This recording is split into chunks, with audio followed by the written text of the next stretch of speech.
to tonight's Guilford Selectboard meeting.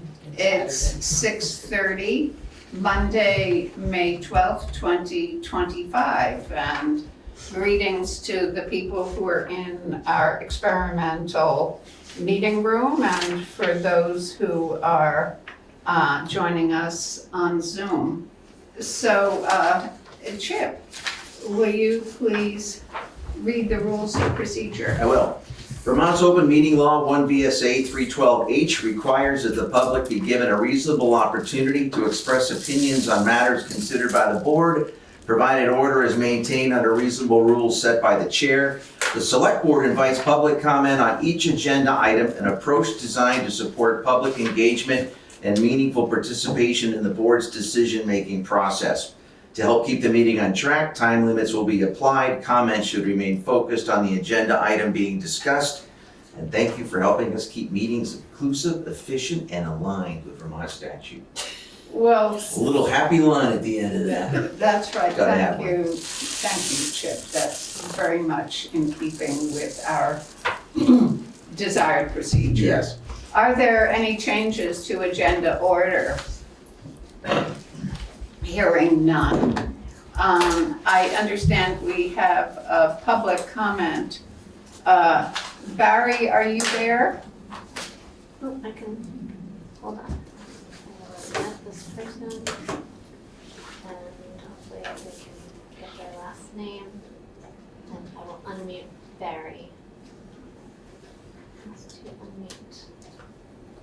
Barry, communicate with me. Yeah, here I am. I just got unmuted. I'll start my video for politeness sake.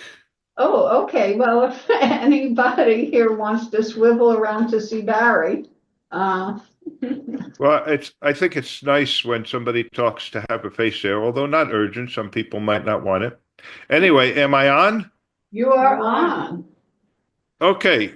I'd like to make I submitted this as a communication to the board, but I'd like to talk about it publicly, if I may, in advance of the agenda item about the Algiers traffic scoping study. And I understand maybe it's going to be postponed for now, but I still think it's important for folks to hear the perspective why many of us feel that Algiers traffic safety is such an important issue and needs as much support as possible. Chip said last time on this subject that we have a responsibility to citizens to reduce risks.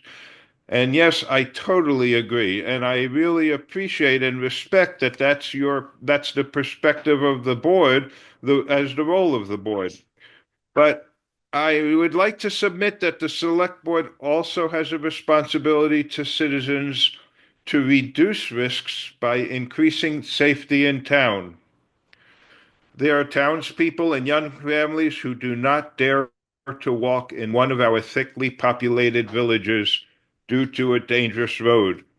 The road and village center is arguably the most unsafe in town because it's a state highway where drivers are inclined to go faster than on our local roads as they approach the village. And then it comes into the village around a blind curve on one end and down a hill on the other. The village is now much different than it was years ago, far more populated and far more utilized, yet the safety conditions have not been updated to reflect this. So the people who live here in Algiers and the groups who have been involved in improving Algiers for the benefit of all Guilforders have been trying for nearly 20 years to get the state to address this. And now that we finally have a path forward to do this, it would be really unfortunate if our Select Board is the one standing in the way, turning it down. And this itself could become a risk if something were to happen.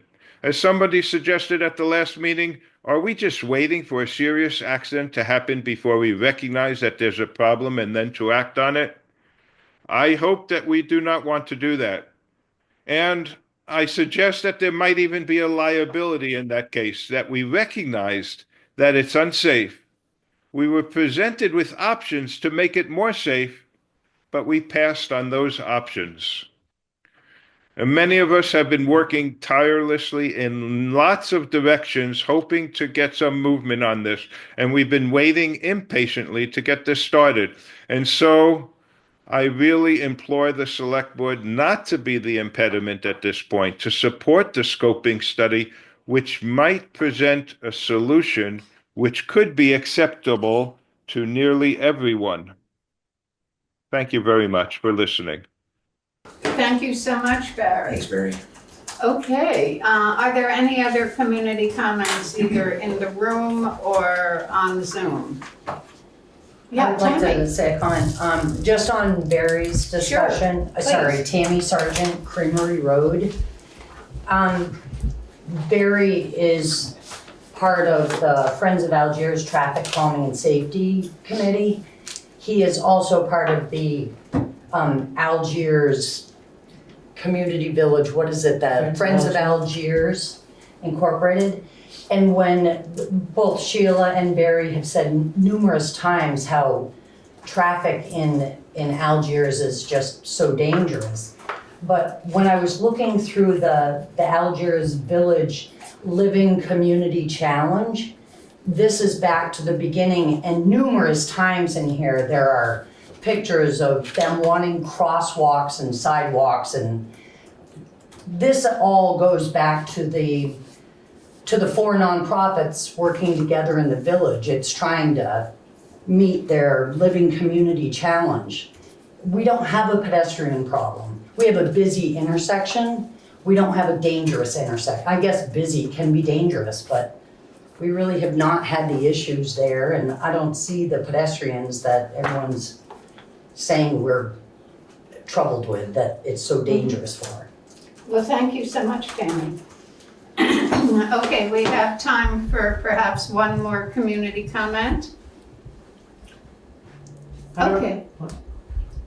Dolores Clark. I don't know if I should wait during the discussion of the scoping thing, but it seems like with all of the points that Chip brought up as far as liabilities going forward at the scoping, it seems like we're putting the cart before the horse as far as seeing if the townspeople, taxpayers, want to go forward. Go forward with it. I mean, I know you have to have a study to say, but it seems like we've done, not to bring up the library again, but I'm gonna bring it up because it's kind of the same thing. We spent $100,000 beforehand to basically do a study, do all the drawings and the architect and whatever it is that we did. We spent that, and then the townspeople said, no, we don't want to do it.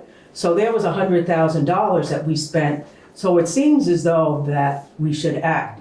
It should be brought up to the town first, and then go and say, if the town says, yeah, we want to spend the money, we want to, pay for sidewalks and pay for this or that, then we can go and get the study and see what sort of thing there is. But right now, it seems like we're putting the cart before the horse, so to speak. Thank you, Dolores. Okay, so now it's time to approve the minutes. I hope everybody had a chance to review the minutes. Is there a motion to approve the minutes of 4/28/25? Yes, I'd like to move to accept the warrants as written. Oh, the Whoops, I'm minutes. sorry. We're I'm still sorry. on the minutes. I'll move that we accept the minutes of 4/28/25. Okay, is there a second? Second.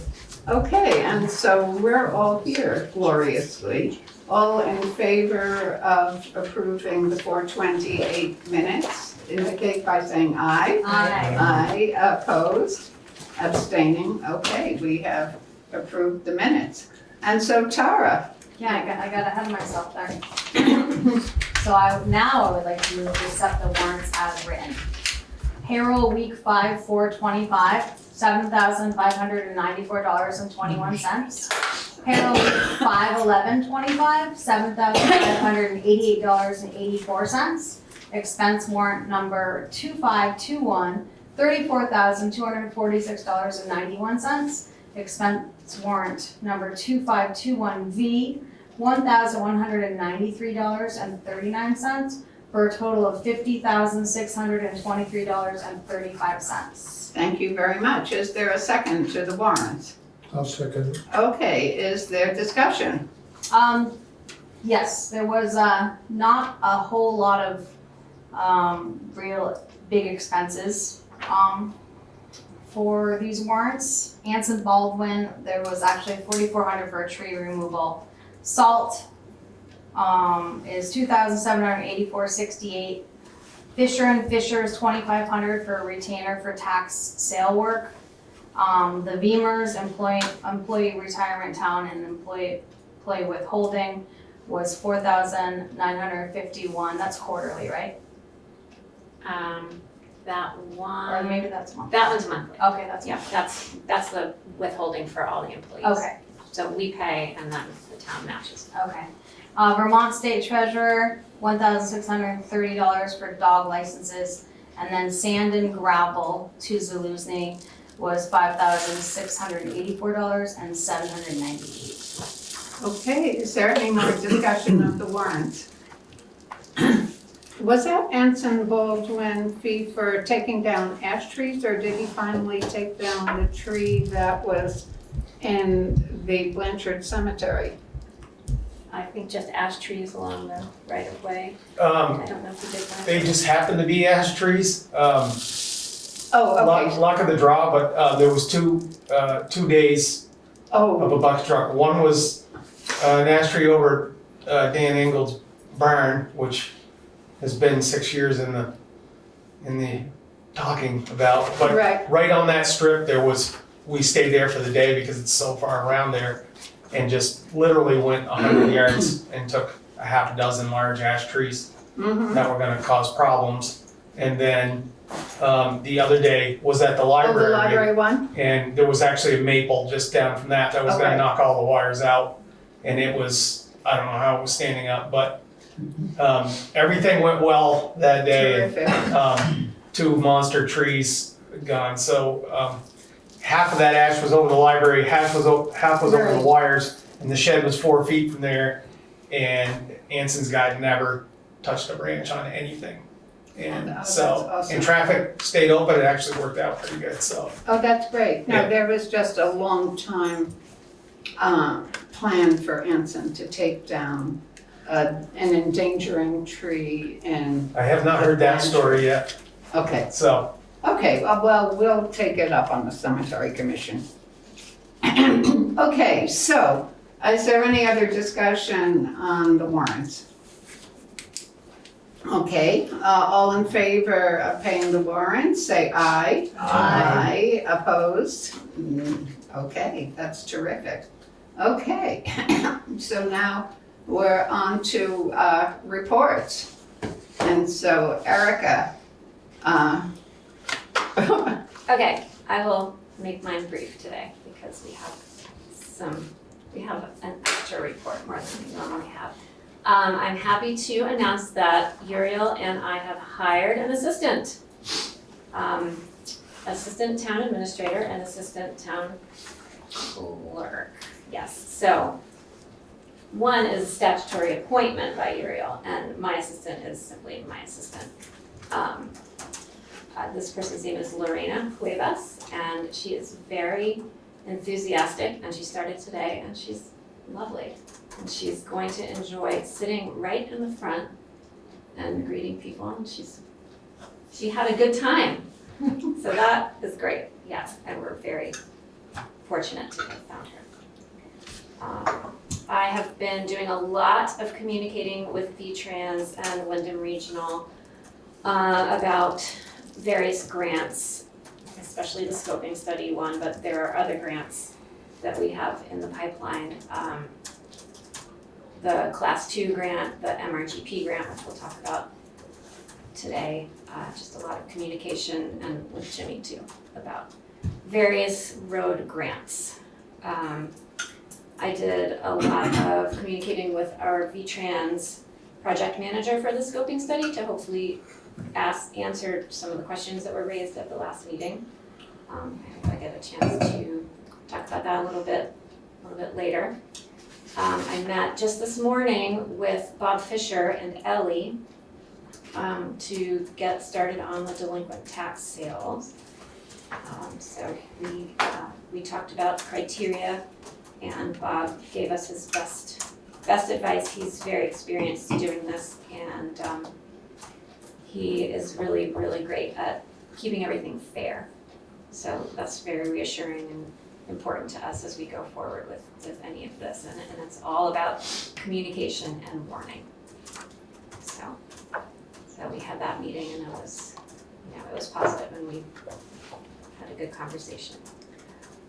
Ellie is going to be out for the rest of this week, so I will post that on the website as soon as I can, and she has put a message on her phone and her email, so if anybody needs any urgent stuff answered, I can try to do that, or Uriel can, but Ellie will be out. And we have a select board goals workshop tomorrow at 2 p.m. Okay, thank you, Erica. Sounds like a very busy few weeks. Always. Can I ask a question of Erica? Is it okay if I ask a question or no? Should be. It's an agenda. It's a report. That's fine. Okay. Yeah, no, I'm What's your just wondering, what the duties, how they're divided up, because we have a treasurer, and, I know that what you're dealing with is the tax sales, but I'm wondering why the town administrator is dealing with treasurer things if we have a treasurer, an assistant treasurer. I'm just Maybe you wondering how. missed, Ellie was in that meeting. I know, but you were. I'm wondering Yes, why well, you I are was when we Ellie. when we have an assistant That's a one. good question. Ellie asked me to come so that the select board could stay informed about the process. It's just a good conduit for communication as far as, and we like to share things and not do one person, one thing. We like to have other people know what we're doing in the office. So that's why Ellie asked me to come to that meeting, I imagine.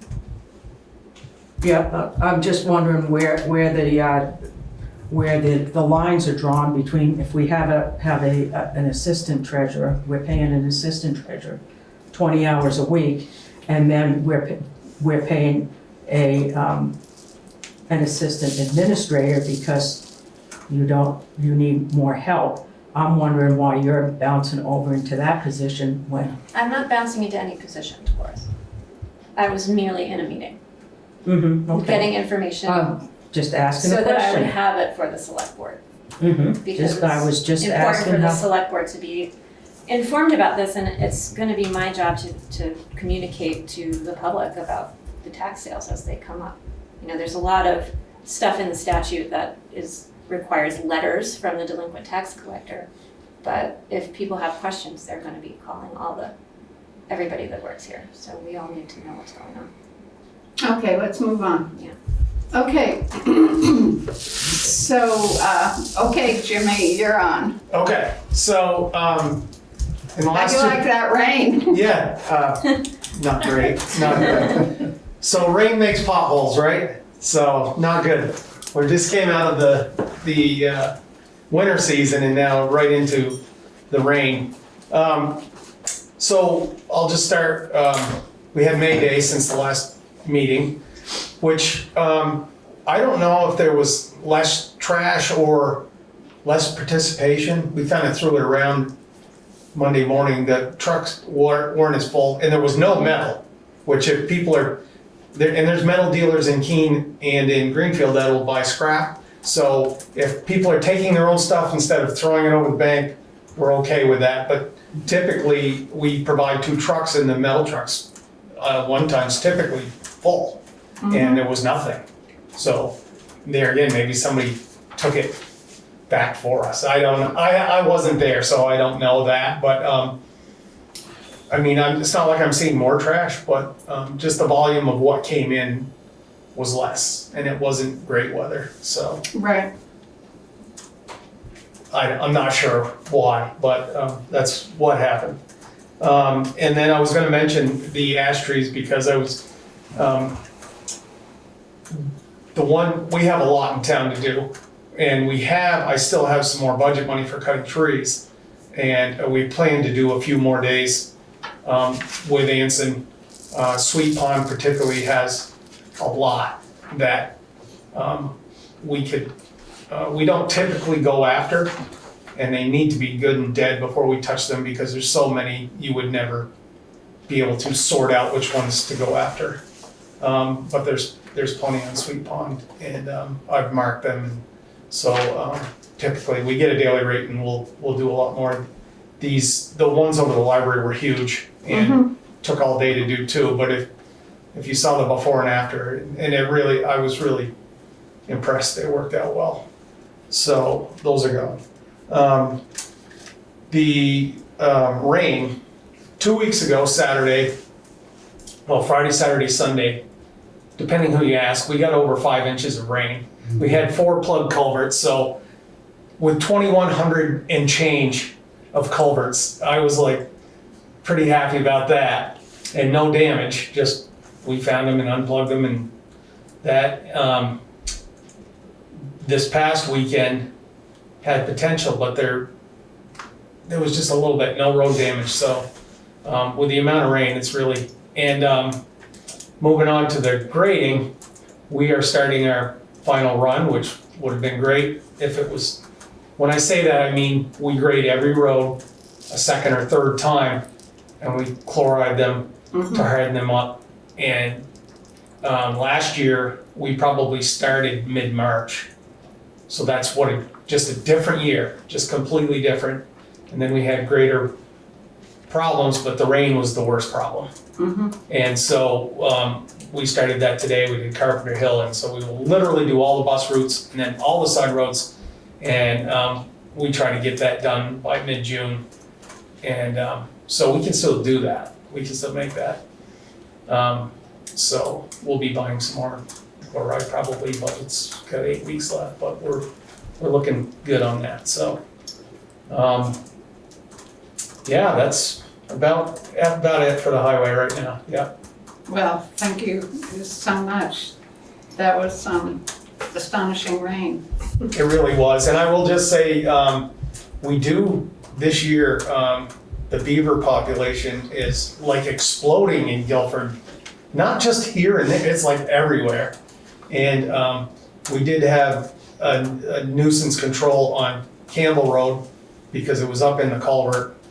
And a couple of months ago, we took a half a dozen out of there, and they apparently are continuously mudding their dams and all that, and when they stop, they come apart. Well, the Campbell Road one blew out, so it's like completely a non-threat now. They don't always go that way. Zon's is a non-threat. There's still beavers in the stream. The fairgrounds they've got issues down there.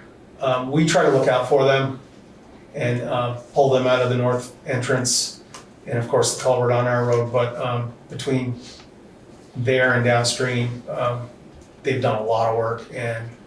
And Bonnievale Road in particular, they have quadrupled. There's like 4 dams there now, and they're way out in the field. And if they broke this weekend, I've checked them a few times in the last couple of weeks, because if one broke, it's gonna go down the road. It won't take the culvert out, but the water will run down the road 100 yards and all the way down to Ruttenberg's before it goes back in. And so you have a potential, but it's a monitoring thing. There's really nothing we can do about that. It's way off on private land. And You mentioned Melody Hill. Melody Hill as well, that second dam is way up. And so I did talk to the gentleman that lives there and hooked him up with the right people, and he did some nuisance control on his own. And so, and apparently across the brook, because his relative was not keen on that. And so that was a sticky, but the town didn't pay for that one.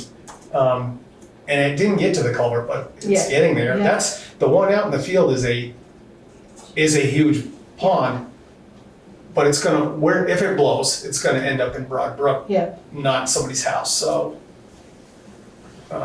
That's not the Bonneville one's a concern, but it's not, so I'll end that on that note. Well, the emergency management team got, sort of low-grade emergency alert warnings that we could be having power outages. So it was a real relief to see that it was just plain endless rain. Right, and the rain for Saturday changed. It was supposed to be like an inch on Friday and 2.5 inches on Saturday, and that really mellowed out and toned down. Yeah. But it was just a matter of wind. It was it was circling over us, but it wasn't as violent as what Yeah. was predicted. So That was a relief. Yeah. Well, thank you, Jimmy. Thanks so absolutely. Okay, so next, we have DV Fiber. So Lynn, Okay, thank you for allowing me to become the rep here. And I also want to thank you for your support.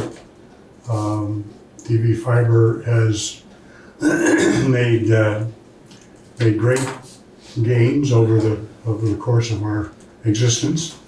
We have come up through Stamford and Reedsboro, Whitingham, Jacksonville, Halifax, a sliver of Guilford because of the way Halifax is set up. And then they're now currently in Marlborough finishing that up. And if you would allow Patrick Moreland, our new CEO, to speak to us this evening, I'd like to have him actually say a few words, if that's okay. oh, Yeah, sure. sure. Do we have to have a formality or can we just say sure? I think it's okay because DV Fiber was on the agenda. That's right. Well, welcome, Patrick. Well, thank you very much. Can I make a suggestion, excuse me? If you could come to the table, then you could be seen on the video also. Sure. And other people could hear you a little better, I think. Would There's- you Yeah, like me just back pull there? your chair up. Yeah, watch out for Watch out for the the cables. cords. But, About like this? I'm not destroying anything, I hope. Anyhow, good evening, everybody. My name is Patrick Moreland. I'm the Executive Director of DV Fiber. I want to thank Lynn for the wonderful introduction, and I want to thank each of you for being a member town of DV Fiber. I'm not sure if all of your guests are aware that DV Fiber is a single-purpose municipality made up of 24 towns, of which town of Guilford is one. And that ensures that town of Guilford has a representative on our governing board, which helps to protect and preserve the interests of the residents of town of Guilford. So that's a good thing. And we want to thank you for being a member town of DV Fiber.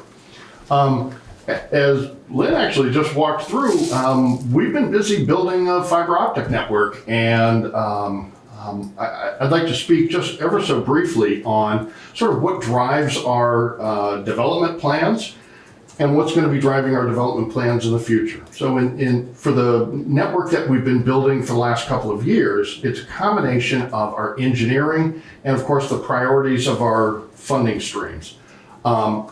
Because we're a single-purpose municipality made up of 24 towns, we have undertaken an engineering analysis to provide for every single unserved and underserved location in all 24 towns. So our objective is to reach everybody. Having said that, 24 towns is an awfully big territory, and so you got to start somewhere. Our principal development funding source has been the state of Vermont. We were provided with a substantial ARPA grant. The state has, I think, very wisely decided that addressing underserved locations in rural environments is a priority.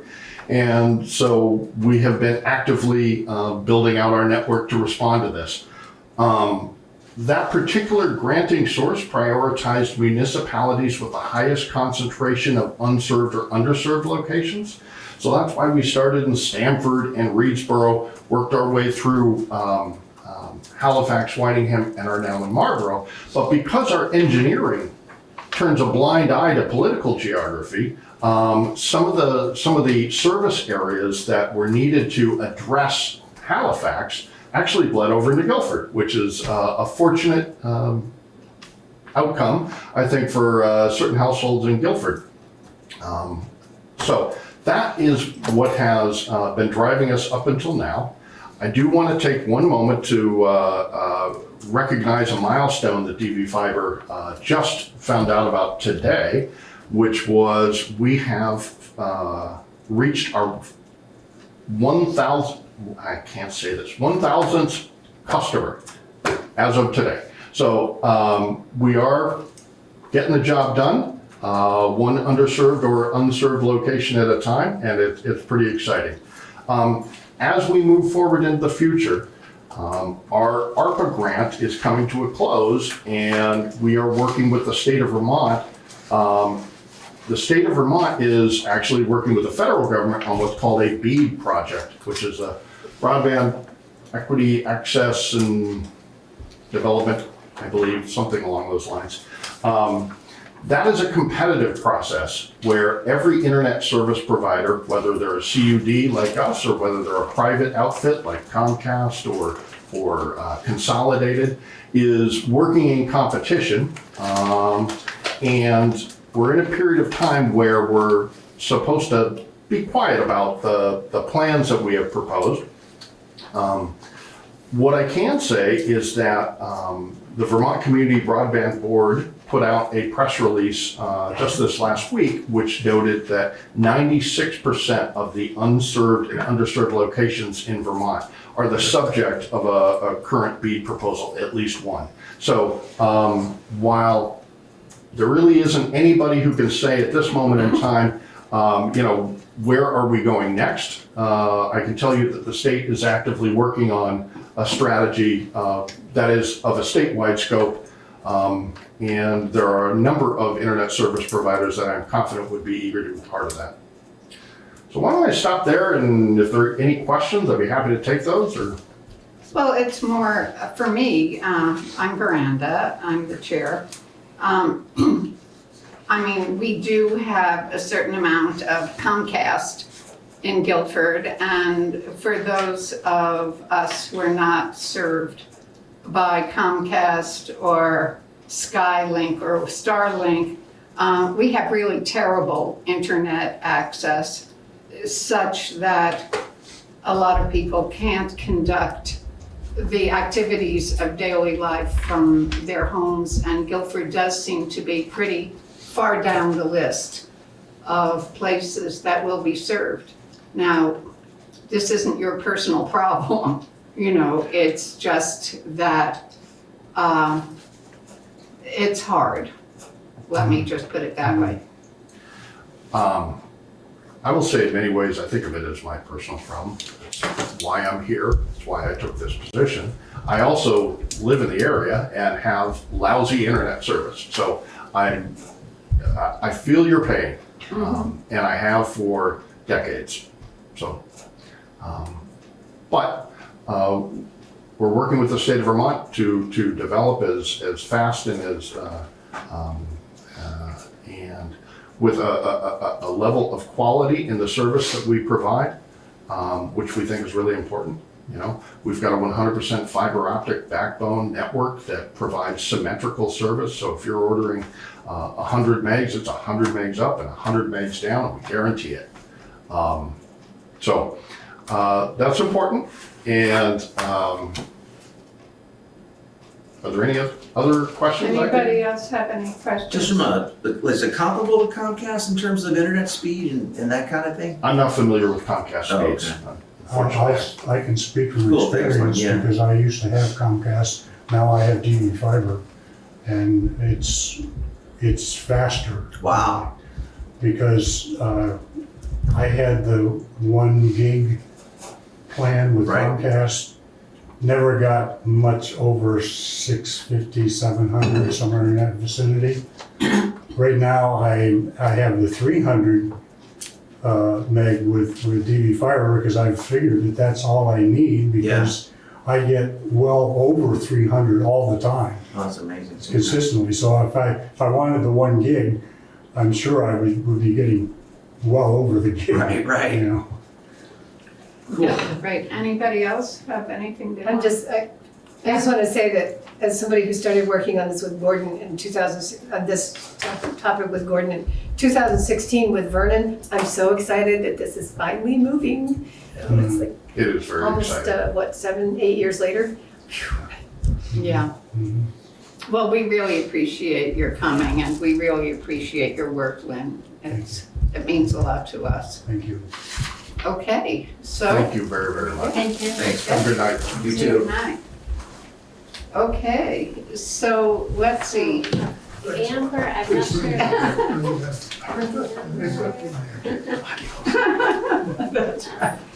Thanks, Lynn. Class dismissed. You guys have a good meeting. Hey, you too. Thanks. Amber? Hello. Hey, Amber, So you hi. want me to unmute John? I see John here. Yes, please. Okay. Yeah.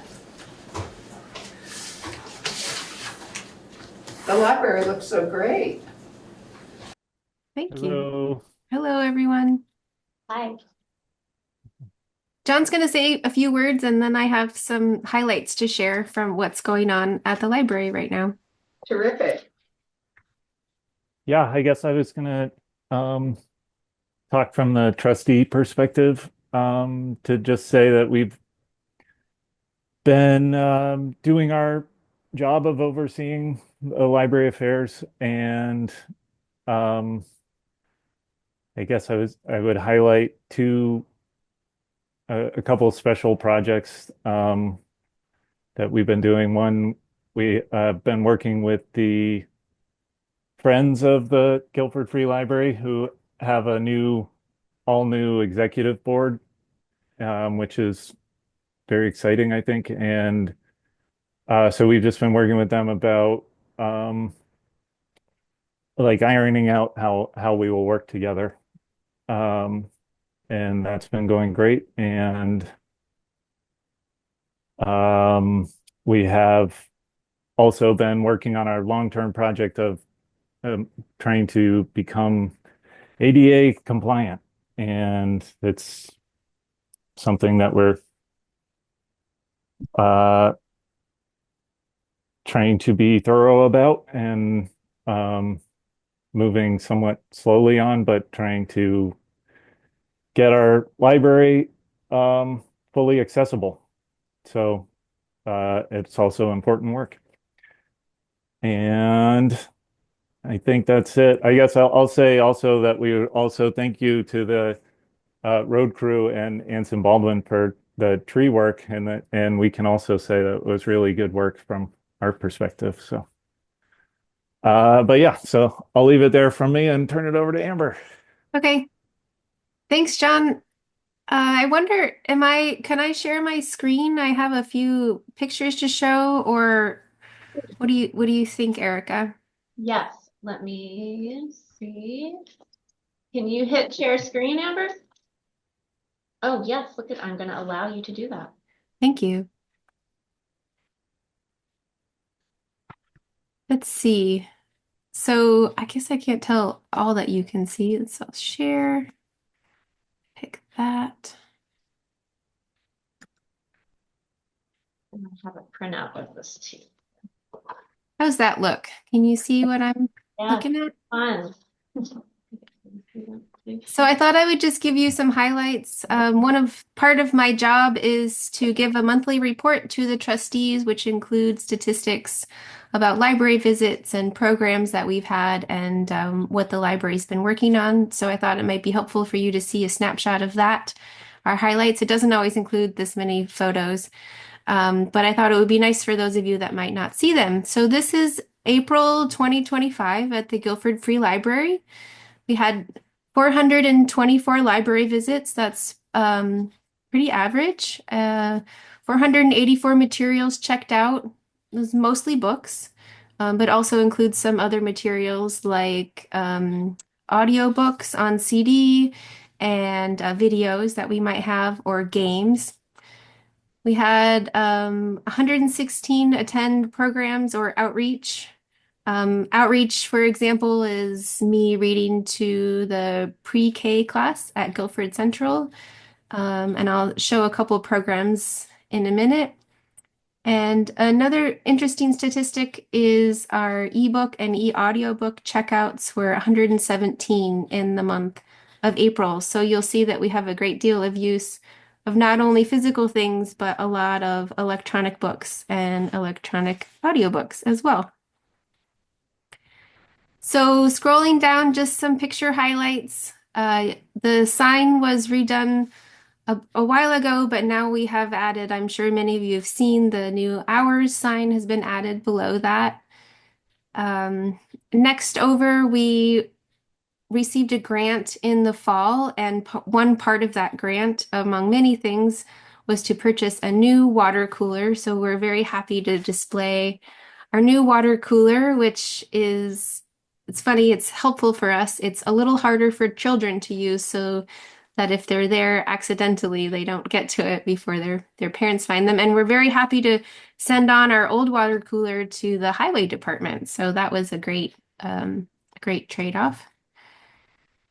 This year we had some terrific fundraising, and we're able to use that to purchase 4 new picnic tables that will be used for programming and also just hanging out outside. We were very happy with the highway department work and Anson Baldwin taking down the trees, and I was happy to sit with them outside on the picnic tables too. So I think everyone approved.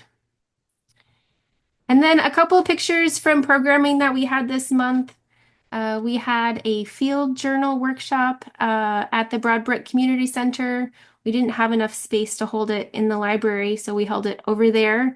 This was led by Linda Lemke and Carol Hendrickson. Linda is a Guilford resident and Carol is in Marlborough. It was a 2-part workshop. The first workshop, they learned how to make and build a journal. And in the second one, they talked more about what to fill it up with. So it was just really wonderful. And Linda and Carol both volunteered their time to put on that workshop. And then the other pictures here are from an after-school program that happened in 5 weeks in the spring. It was led by Matt Valentine, who is our after-school program coordinator, and Veranda joined for the last one as our special guest. It was poetry and sound, and the kids wrote poetry, shared things together, and they also recorded sounds to go along with that poetry, and then recorded sounds around the Guilford Center Village area that they might like to put together. There was so much more that we could have done with that, but it was really great. I think every kid left with a different particular interest that they wanted to carry forward from that, which is exactly the goal of an after-school program, is to explore a lot of things and allow the students to pull in what they're most interested in. You can see a picture of 2 kids here. We have one on Erica electric mandolin or guitar here, and this kid left wanting to have one for his next birthday. So he just really was particularly interested in the instrument. And then this kid over here, who is my kid, my older kid, left with a real interest in sound engineering and sound editing. She had no idea before that there was software to edit sounds. And so just a few specific examples, but I think it was just a great program, and we hope to do more programs like that. So that's just a highlight of what's been happening this month, and we're happy to share with you anytime, and we'd be happy to see you here at the library too. I mean, if you have any questions, I will stop sharing my screen. Okay. Tammy? I have a quick question that would actually be probably John Shaw might be able to answer. When we had the capital needs assessment review of all the buildings, however many years ago, 2017, 2018, something like that, there was a list of 4 items that needed to be corrected in order for the library to be ADA compliant. And I was just wondering, John, you said you guys are still working on finishing those items. Could you tell me what it is that hasn't, because the 4 items that were listed on that report didn't seem like they were that complicated. Well, I guess I'm not sure what the 4 items were on that report, but when we had originally been working on that library expansion project, that all of those things were a part of that project. And so they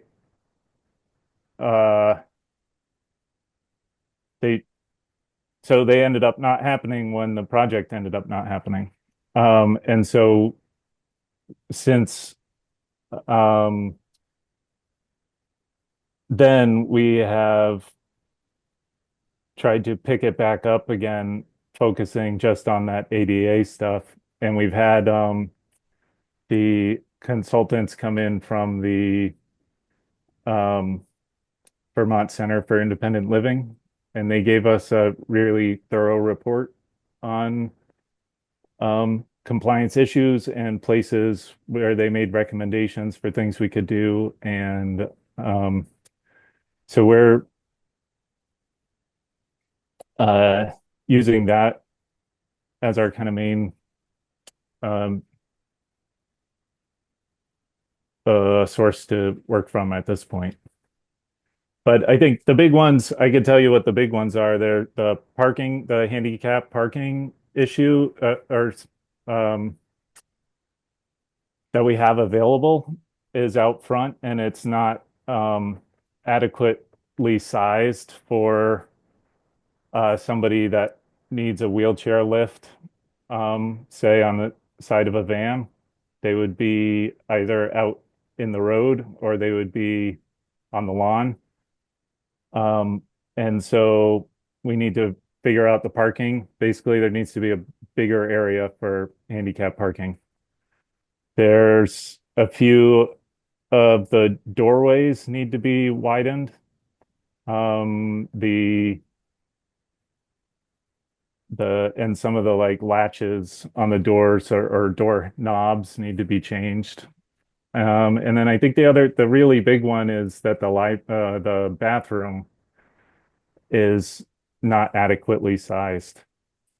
And so that's something anyway. So those are the big ones that I remember off the top of my head. And so we're just trying to look at what our options are for addressing those right now. Thank you, John. Are there any more questions? Okay.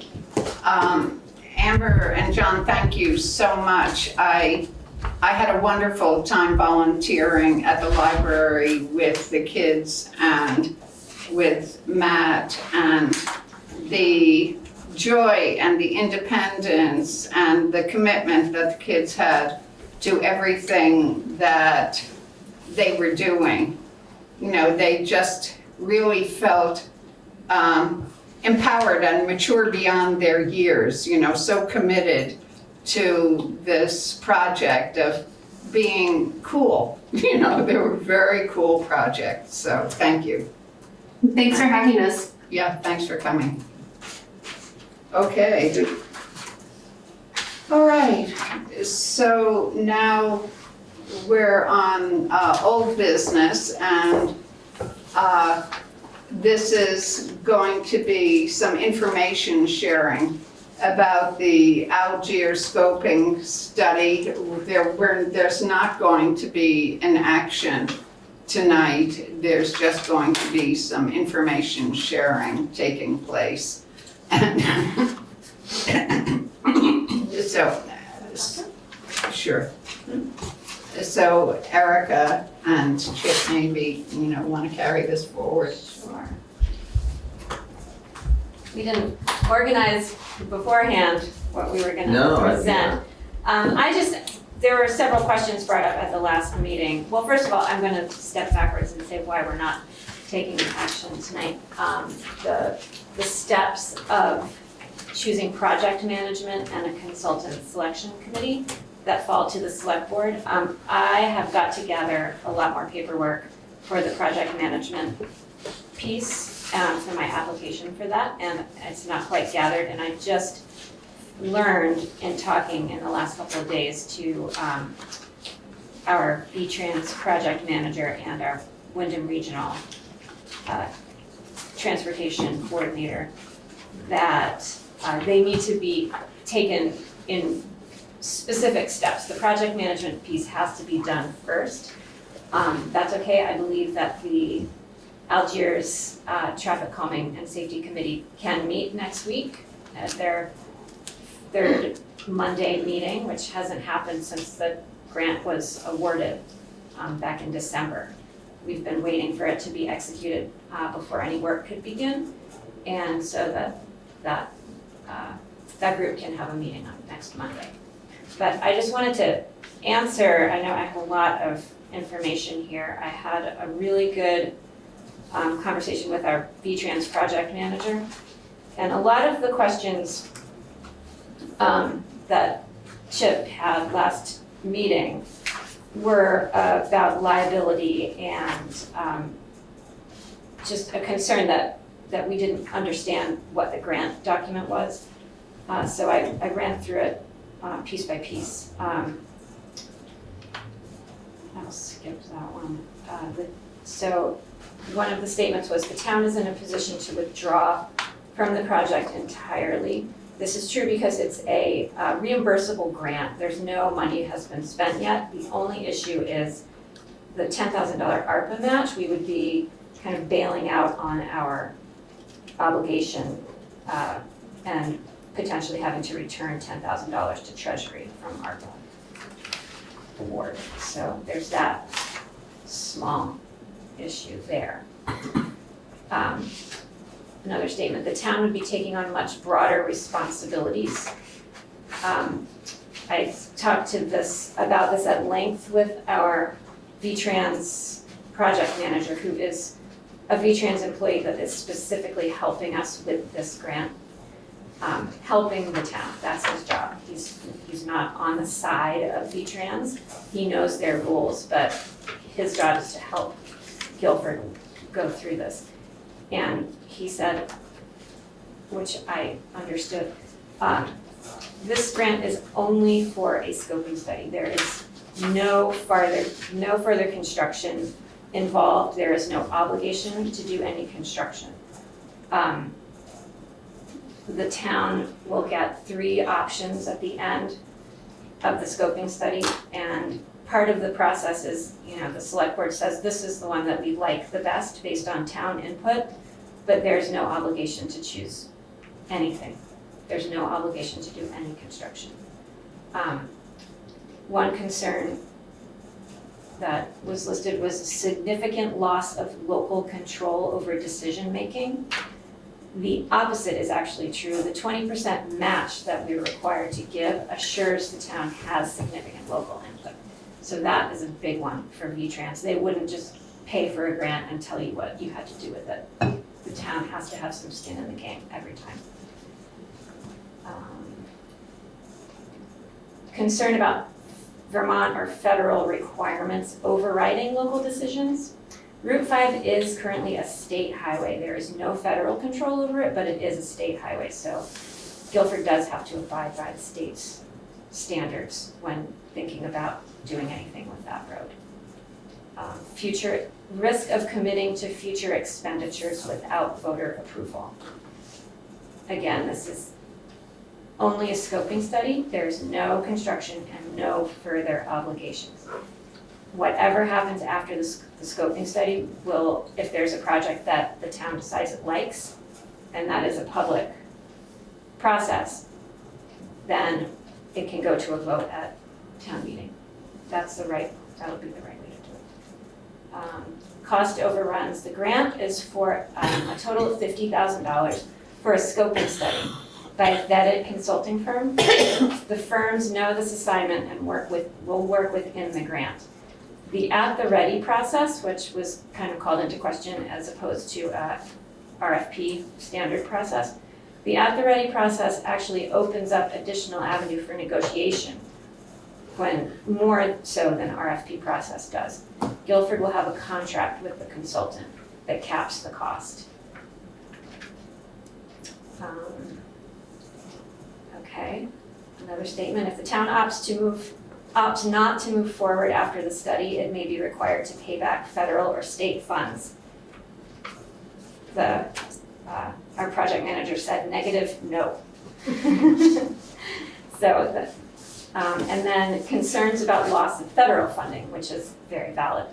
And again, our project manager, Derek Kinnison, he says no, there is slim to no chance of loss of federal funds for this. These funds are already obligated to the state.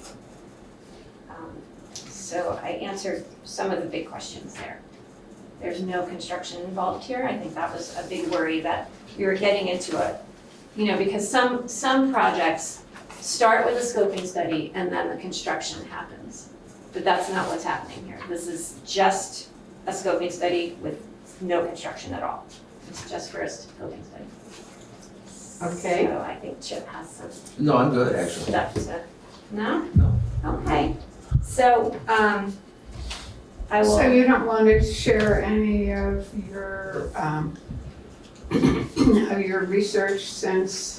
No, I mean, I just, I did a comparison of the, what the VTrans road safety audit versus, the scoping study and what the differences are, but, in the end, I mean, I'm not gonna run through that list, it's fairly extensive, but I can just say that, that's the study that everybody keeps referring to and asking me about, like, why are we doing a scoping study when back in 2019, we put together this 54-page road safety audit. And the summary of that is, while the road safety audit was helpful in identifying safety concerns, it is not sufficient to launch any real-world changes to the intersection of Route 5 and Guilford Center only.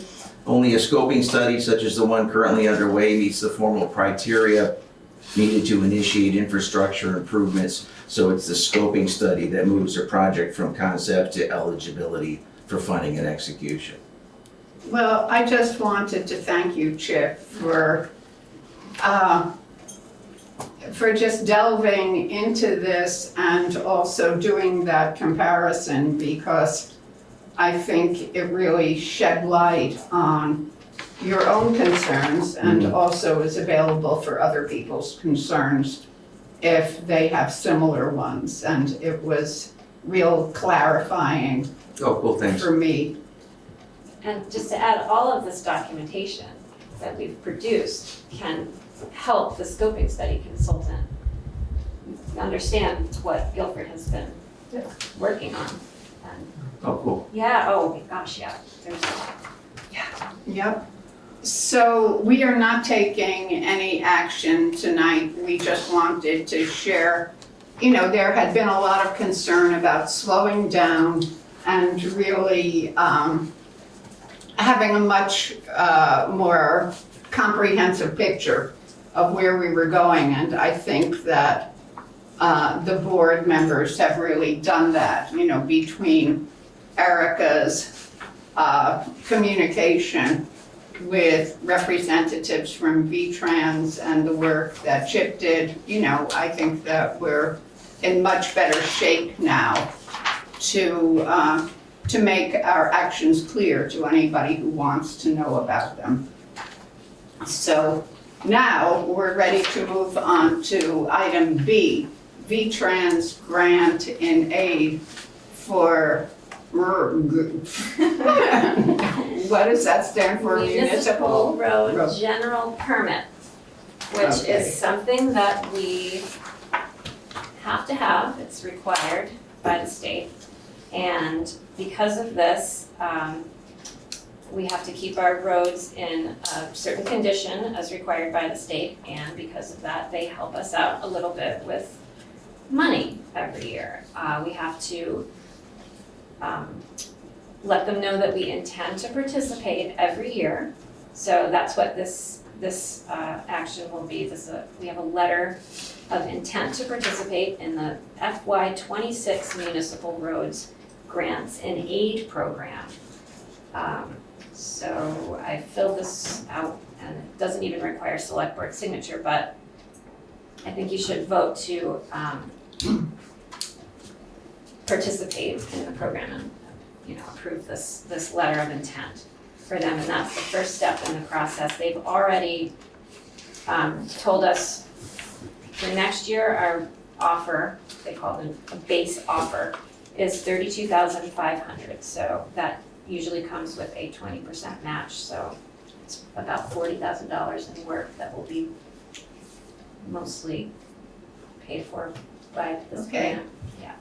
So is the proper wording, I move that we approve the letter of intent to participate in the SFY 26 Municipal Roads Grant and Aid Program? Yes, and Okay, I so move. Is there a Since you got it all out. Yeah, I'll Good second job. that. Great, and so this is not a grant or a contract or an agreement, it's just intent to participate. That stuff comes later. Okay, is there any other conversation about this? Okay. I just want to say that this is something we have to do every single year, as I Right. stress that. And also that we get reimbursed for time and equipment use, so that it's not just our cost of culverts or ditching, stuff like that. So it's pretty beneficial to the town. I'm totally for it, so. Yes, okay. So all in favor indicate by saying aye. Aye. No abstentions, no nays. Okay, we have approved the letter of intent. And next C, we have a discussion of our correspondence procedure that will be followed by a motion. And we've had, discussion about what the best way is for our select board to handle correspondence that comes to us. And, there's sort of diverse correspondence that we have. Somebody might just write to one of us and there's a quick answer to give. And I think common sense would guide us in answering that question. When there's correspondence that comes to the select board, we considered whether we needed to have a policy or just agree on having a procedure. And I think that, I would like to recommend that we have a procedure that everybody understands about what will happen if someone wants to write a letter to the select board. And I think it's a procedure that we can adopt, but it will have more flexibility in it than having a policy. And so in order to explain the procedure, Erica, do you want to talk about, your sense of our procedure? Based on Chip's drafts or just our procedure currently? Well, 'Cause Chip drew up some drafts, which are great. yeah, So why not go with like the town of Guilford correspondence policy, chip draft number 1? You think it's too rigid?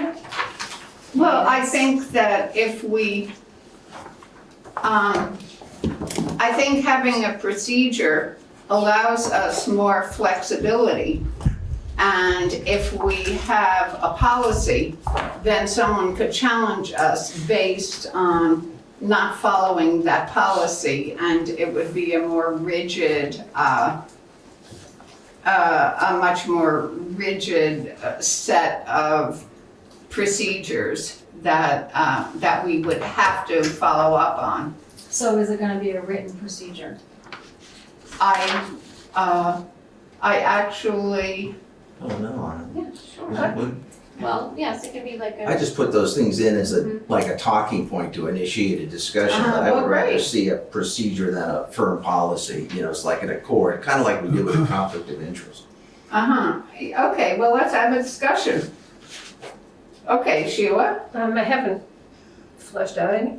I don't think we need another policy. I think we're sort of getting mired in policies, and we never used to have this many policies. We have good practices for dealing with correspondence that comes into Erica across the door, over the transcript, or by email, or by complaints on the website, or by everybody sends somebody sends us, every person on the select board a message, and it gets directed to Erica and you. And I just feel like we set ourselves up for traps, for being entrapped if we codify everything, and we're never going to be able to depict every single kind of correspondence that comes in and every appropriate response. And we have had 0 to very few mishaps in the 10 years I've been involved in, 11 years I've been involved in town government. So I'm not in favor of, I think we can commend ourselves for the practices that we adhere to. Okay. And so the practices that we adhere to, I think it's important that people who want to connect with the select board sort of understand what will happen if they write to us. I mean, if somebody wants to read a letter, then they should use the community comment time to read the letter, provided that it's not too long. If they send a letter to the select board, the letter will be characterized at the select board meeting, and the letter in general, if it has to do with select board policy, will be distributed to select board members, and we will make a decision about how to deal with the information that's in the letter.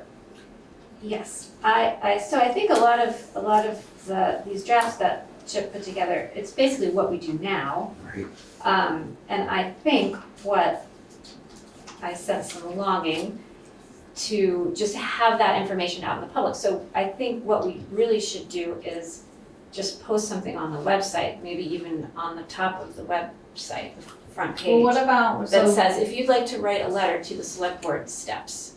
So that's like a procedure. right, Yeah. so I think that what's important to me is that everybody knows what to do. And Yeah. and it should be written down. Uh-huh. I mean, I hear what you're saying, Sheila, but if it's not written down and somebody asks somebody and somebody asks someone else, they might get a different answer. If there's a changeover in select board members, this might not be a topic and people don't know what to do.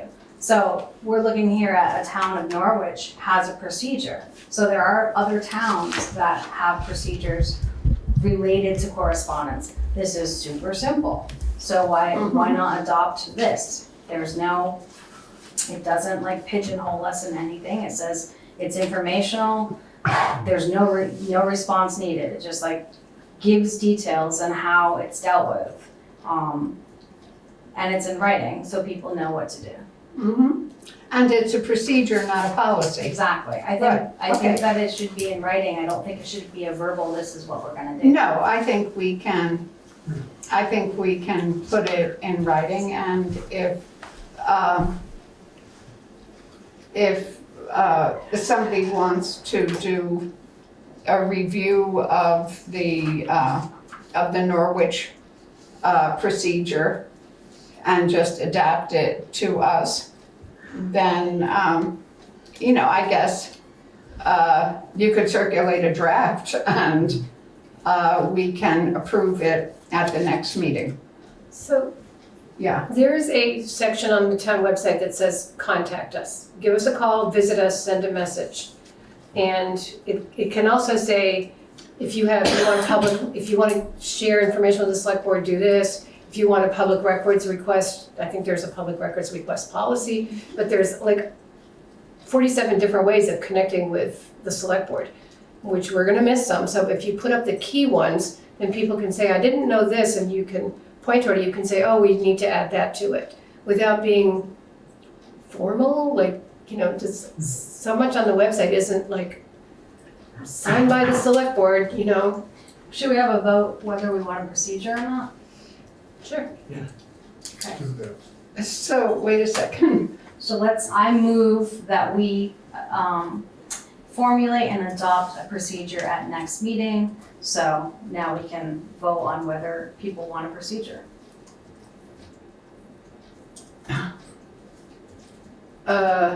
Needs a second. The motion is, are you making a motion to have a procedure? Yes, Okay. because it feels like some people may not want it right here. So why waste the time of going forward? Oh. A written procedure. Yeah, like the Norwich one? Yeah. Yeah. Yep. Did you second that? I second that. Yeah. Okay, is there any more discussion about going forward with having a written procedure? I just want to say that it's not just for people that go online and want to know how to reach us. It's also for people like on the select board and for people in the office to be able to reference. And it should, in my opinion, it should be in writing. Okay, I think it's important. There are so many things we have in writing that are available for longevity, but we never know what they are. We don't know what they're missing. But I have no problem with creating a procedure and posting it.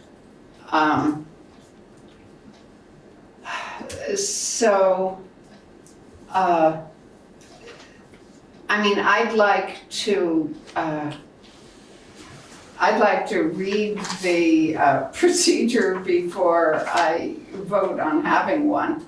But, if this is what you want, all in favor, is there any more discussion about Tara's motion? Does Tammy get to? Tammy? Oh, Tammy. I just have a quick, because you're only voting on whether or not you're gonna proceed with the procedure. But in case I'm not at the next one, I would like to say that if you do agree to write a procedure, it really would be helpful if there were times that the public could provide correspondence and tell us how to label it. I can't be at every meeting, so I have in the past requested things be written. Very seldom is it long-winded, it's quite short. And it hasn't been, if I could attend, I would read it. I understand what you're saying. You have a chance to talk in the beginning and you can read a short letter.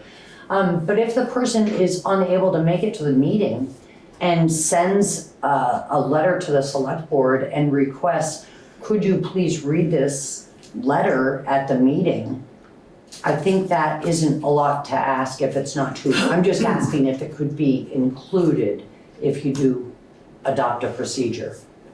I think we can talk about it. I feel as if that people's correspondence is characterized. And I think that protects the select board from having to read letters that could be a problem for the select board to share. There have been letters that have come to us that I wouldn't want to share in public, no matter what their length was. As chair, I just would not feel comfortable with that. And so, shall we proceed with Tara's motion? All in favor of coming up with a a correspondence procedure, a written correspondence procedure at the next meeting, indicate by saying aye. Aye. Opposed? No. Okay, the ayes have it. Okay, so, so I'm assuming that you'll, will have a draft to circulate and we can, And who's gonna draft that? I can do that. okay, I can make it short and sweet. okay, Thank you, Erica. Thank you, Lynn. okay. So now we're moving on to new business, non-employee work agreement. And this is hiring Good Way Documents to do some preservation. See you, Lynn. Take care, Good night. Mark. To do some preservation of town documents. Is that the case? Sort of. It's not even hiring. We have been using them as a contractor for many years.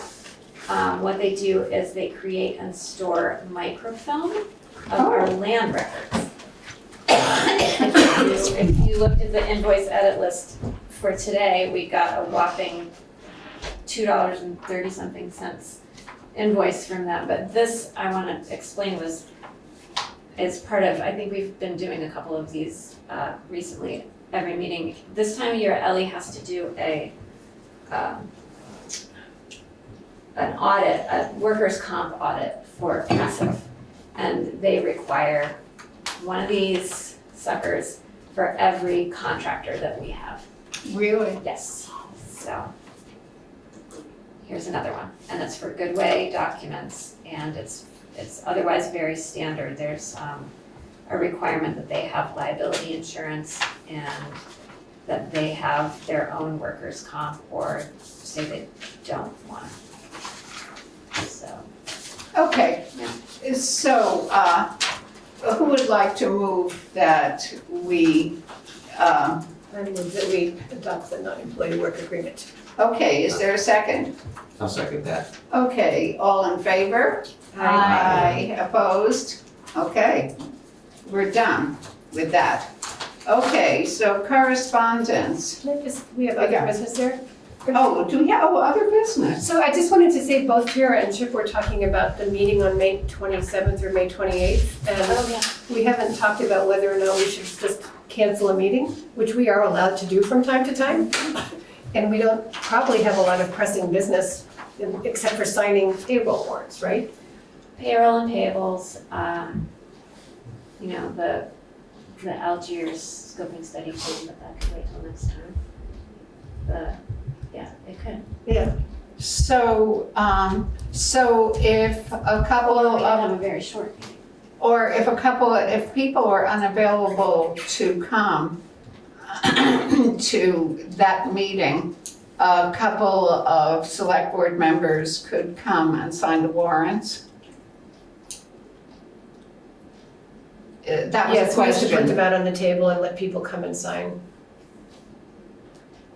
Yes, as at a meeting. Yes. Sorry, let me just, No, Didn't we? no, they have to be approved. they do have to be approved. Okay. Chip has the authority given to him by the select board to come and sign checks that have to be signed and sent out between meetings before they are approved by the select board.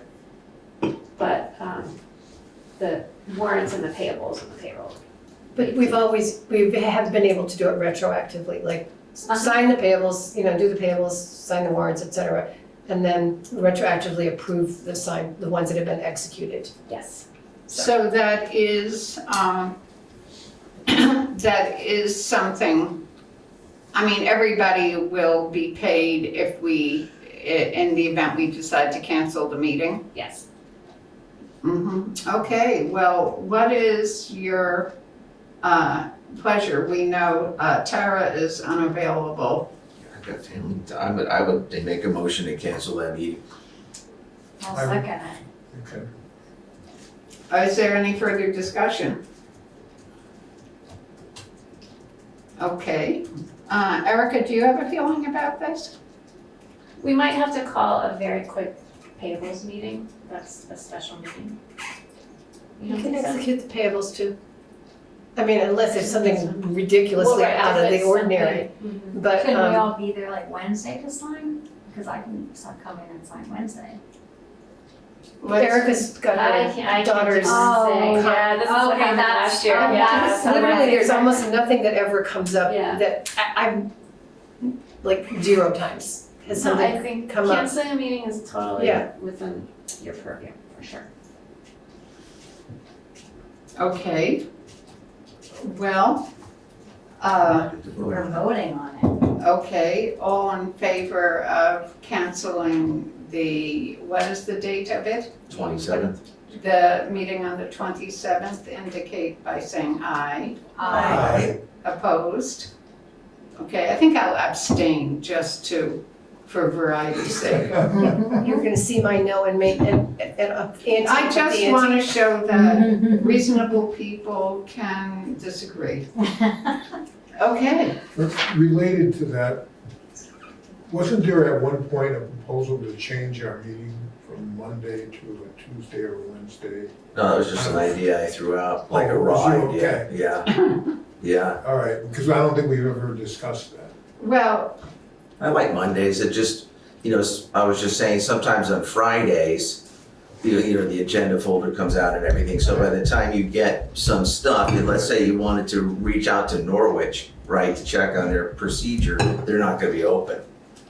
So I did a quick research thing across the state, and after Monday, the next most numerous day was Wednesday for select board meetings. And then after that was a Tuesday. I bring it up because personally, Tuesday or Wednesday would be much better for me, but. oh, really? Yeah. Maybe just me. I mean, I'm wide open on it. I was just saying that, like if you, although we can't really discuss it because It's not on the agenda. Oh, But anyway, yeah, if you want to put it on the agenda, we can. Okay. Let's do it. All right. Okay, well, Yeah, I let's do that. can never Yeah. do Wednesday, but I'm not on the agenda, so, okay. Okay. So we do have some correspondence to characterize, and that was from the veteran in Rutland who sent a recommendation for a resolution for our select board to adopt. And I think that it would be valuable for our select board to look at, between now and the next meeting, whenever that is, and I don't mean the goals meeting, to look at the resolution. I started writing a revision to the resolution, not that I think it's where I want to go with the resolution, but it's a resolution about due process and protecting the rights of our citizens. I mean, our residents, and due process. And, I think it could use a general rewrite. But I wanted to, give the select board a chance to mull over whether taking some kind of stand through a resolution was something that you felt was important to you as a public servant, and also for us to come to be able to speak with one voice about this in a Guilford-esque, Guilford way. So, yeah. I just think, did we characterize this correspondence before you started describing our possible actions? Because I think in this. I think characterizing it, what I said was that we had correspondence from a veteran from Rutland who recommended that we adopt a resolution that he sent a draft from. a draft of about protecting due process. Okay, I'm sorry, I kind of, No, I don't Zoned out. know whether I said that precisely enough. no. I mean, it was a very strongly worded resolution that some of us might personally agree with. But then we, as a select board, have been asked to think about our town. And as elected representatives of our town, how we would choose to frame this issue, if at all, in a resolution. And I don't know that we need to have the discussion about how to word it. I was just wondering informally whether this was something that members of our select board felt was personally important to you to find a way to express. And if so, if not, why? And if so, then how we could best proceed. I personally think that it's important to express that everyone deserves due process. To me, that's the bottom line of this. And I think this is kind of wordy to get that message across. I think it could be said in a much simpler way that just basically says that everyone deserves due process. And we as a town, support that, period. And we would ask the state to support it. Yeah. To fight for it, yeah. Exactly right. You're well on your way, Miranda. Well, I'm probably gonna be the negative voice here because I don't believe we should get involved with any resolution. I'm not advocating for or against any specific resolution, but the VLCT's key recommendations, the VLCT urges select boards to prioritize core local responsibility, roads, public safety, ordinances, and services where we have clear authority. Then they further go on to say symbolic or value-based resolutions aren't discouraged, but they should have a clear link to municipal functions or community well-being. So, for example, they did one on the Declaration of Inclusion, which promotes, we've had discussions about equity and local vitality while staying grounded in town governance, which is fine with me. And then they go on to say, the language used can sometimes blur the line between affirming values and stepping into broader national discourse, which in this case, with this resolution, and I can see why you would want to redraft it, he had some strong rhetorical phrases like Yes, indeed. weaponization of government power, silence amounts to complicity, those who seek to dismantle the rule of law, and he's taking a stance, not only personally, but it's also a political stance, which you could easily map out. And so even if it's well-intended, language like this, I think, shifts the focus away from our board's local role and introduces unintended division. And VLCT advises caution in these instances, especially as we've seen similar tensions at the state level now among Vermont legislatures in the last election.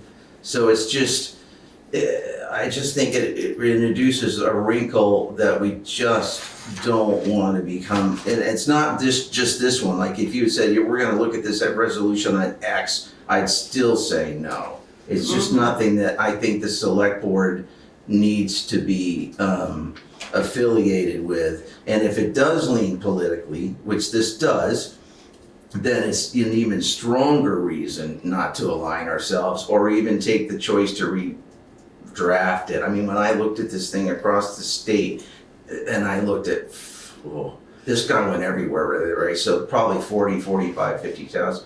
The only town that actually adopted it was his own, Washington City, and every other select board is doing what we are doing now, where they talked about it and then tabled it or moved on. Tara, did you have a feeling about Yeah, I definitely feel that it would be good to make a statement. If if there's any violations, constitutional violations, and they're, affecting, the safety, dignity of all people in our town, I think it's important to have a statement. So I definitely, don't agree with Chip, just because I think that this is important. Right. But, it's something that we're gonna all talk about and add it's a big thing, it's like, it's a lot, it's heavy, it's important to me personally. I think that I would like to have a resolution.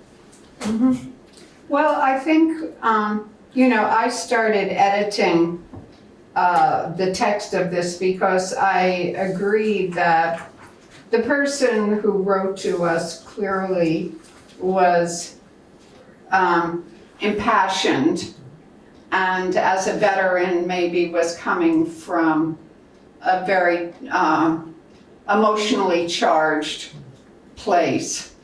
What I feel passionate about, as Tara was saying, is the dignity and the safety of the residents and family members of our town in times.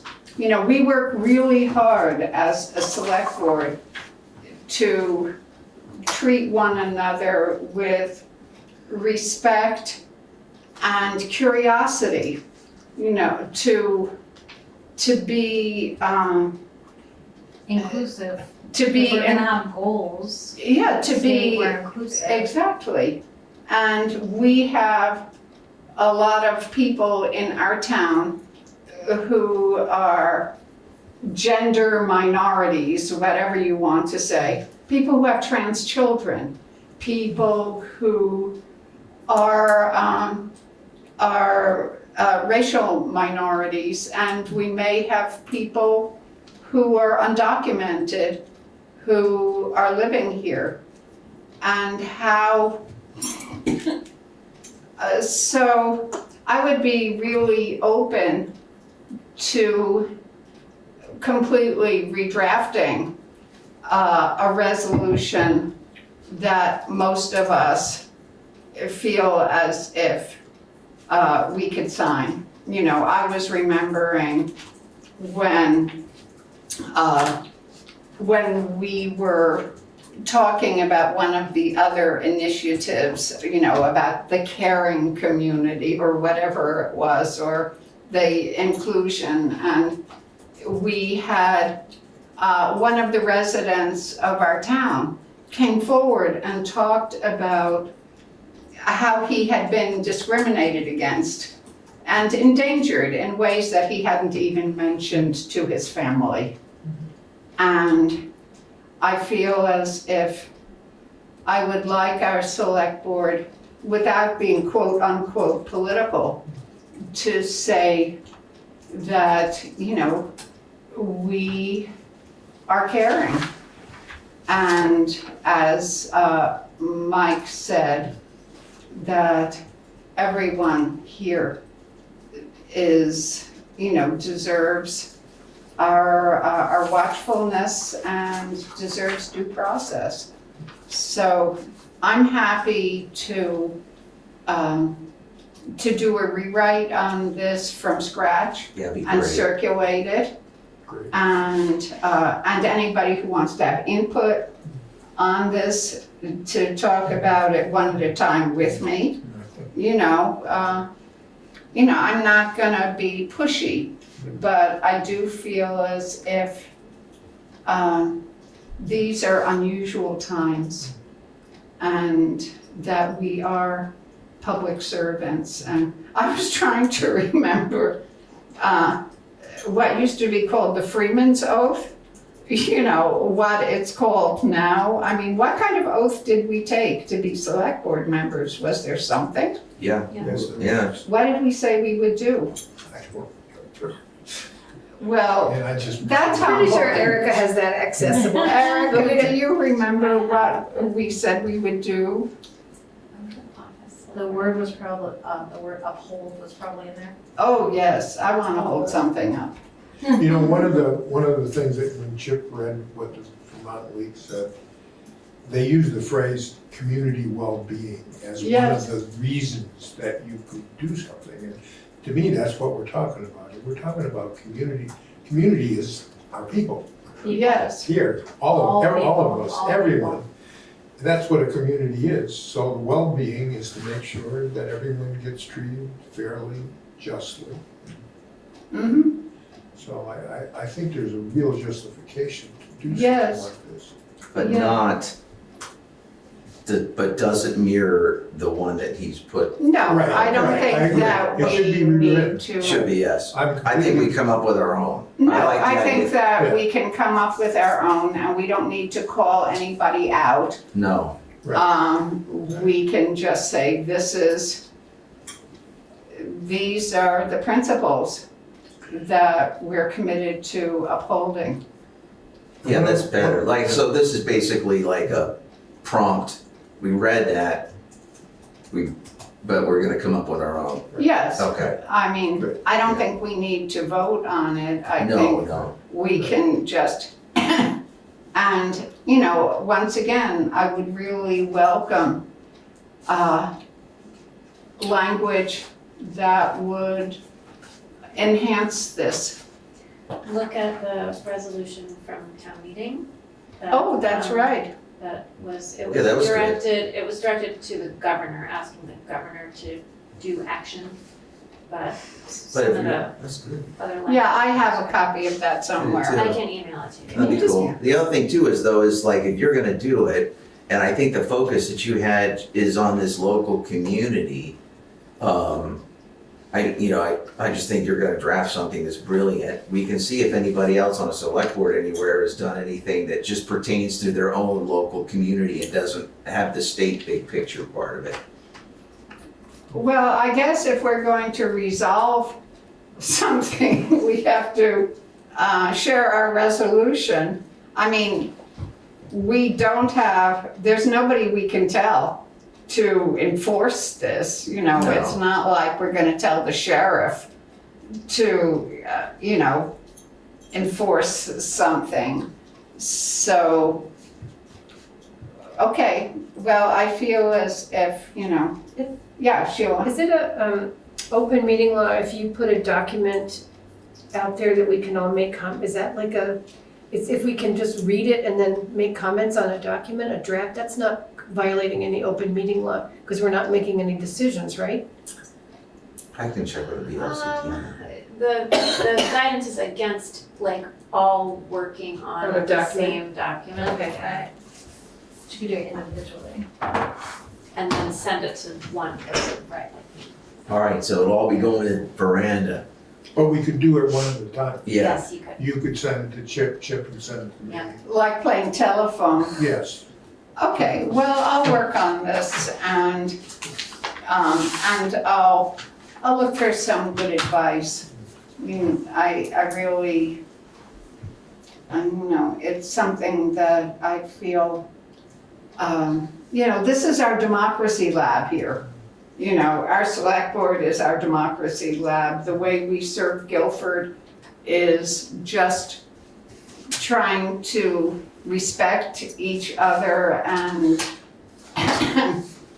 and keep people both safe and solvent as much as we can. Yeah. So, there are a lot of people in our town who are scared and hurting now. I don't know who you're talking to, Yeah. but I'm talking to people who are scared and hurting. And, I just want you to know that even though this may not be the resolution that we all agree to and adopt, I think it's really well written, Brenda. oh, the one that Yeah, I I just read it, did Yeah, yeah, I did a quick, well, it covers the basis that we can work off. okay, And, well, like, yeah, I think that, minimize. I think I'm going to warm up the language yeah, of it some more. And I did shift, it used to be condemning attacks on due process and then affirming constitutional rights, and I flipped that. Started out with affirming and then condemning, so. I think that's, when you looked at the resolution, it was, more measured and it was rooted in constitutional language, but I used to get so many of these at work. But so I think that given the intensity, the advocacy behind it, I think it's just worth reflecting, not just on what the resolution says, but how it may be perceived in the context as the message that brought it forward. That's why I appreciate Miranda rewriting it, because I think he was strident and emotional, and Okay. there were parts to his email, it looked like when I was, to make a long story short, I'm gonna date myself, but when I worked for ABC News for a while, a long time ago, Lyndon LaRouche supporters were that fervorish, right? And they would send you these missives just kind of like his email was. And I thought the resolution was, there were some inflammatory words in it, but for the most part was neutral, but his email it got progressively more strident. Okay, did you say that Barry wanted to say Well, something? his hand was up. Let's Oh. ask him. Barry, are you still there? Yes, I am. Okay, would you like to talk to us about this? Well, I just want to express my appreciation to y'all for taking this very seriously. As you probably can expect, I take it very seriously because these are very troubled times. And there, as Miranda said, we all know that there are many, many people in our community who are very worried about what's been going on in the country and very close to us in Worcester, Massachusetts, or in White River Junction. And we don't know when it's going to happen here in Guilford, certainly in the Brattleboro area and in Guilford. There are not only undocumented workers, possibly, but we know that there are documented people of color or immigrants who are at risk. And so the role of the select board, being our public representatives, is very, very important to us to make a statement like this. And all it is saying is we uphold the Constitution and the constitutional rights of all of our residents. And furthermore, I just want to say that there are many of us in the community who are working hard to find ways to protect some vulnerable people in case it happens in our community, as it has been happening in communities around the country. And having the support of our select board is very, very important to me personally and to all the rest of us who are concerned, and even some of us who are working hard on the issues. So thank you very much for that. Okay, Thank well, thank you, Barry, and thank you also for understanding the position that we're in, that we really want to make a document that can speak strongly and with respect to everyone. So, okay. Well, I think we're done with this now. Okay, so, so we're done with correspondence, and thank you very much for that really excellent conversation. We're skipping over actions from the 4/28/25 meeting. The actions taken at this meeting were approval of the minutes, approval of the warrants. We approved the VTrans grants and aid. We moved forward with the correspondence procedure. We approved the non-employee work agreement. So actions to be taken, actions. And you did something with the May 28th meeting. Oh, I think for heaven's canceled it. sake, we canceled. Okay, in other business, we canceled the May, what is it? 27th or We canceled the May 27th meeting, thank you so much. And so actions to be taken, let's see, Erica is going to draft a correspondence Erica to take it from here. procedure for the next meeting, and I will create, with help from people, a draft of this resolution. And so then the next action to be taken is a motion for adjournment.